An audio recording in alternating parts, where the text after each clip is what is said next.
The wooden midshipman is like a character in the novel Dombey and Son.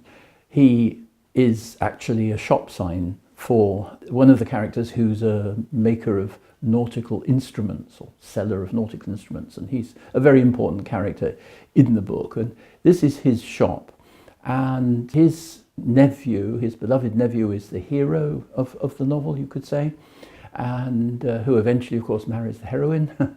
And many scenes, important scenes in the novel, take place in his shop, which is always called the Little Wooden Midshipman, because Dickens had actually seen this street sign. In Victorian London there were still many street signs like Red Indians outside tobacconists and so on, which were signs before people could read a lot of what that shop was dealing in. And this particular shop was dealing in nautical instruments.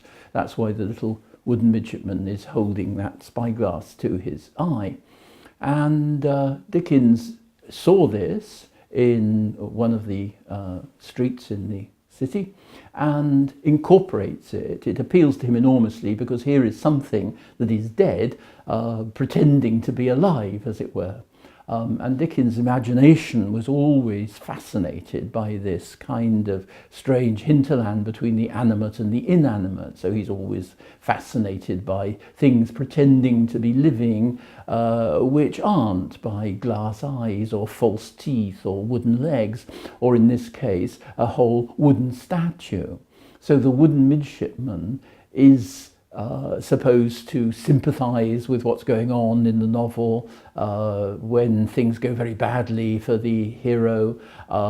There's a chapter called The Wooden Midshipman Goes to Pieces, that sort of thing. So he's although of course he is simply a wooden image, he is a very important character in the novel.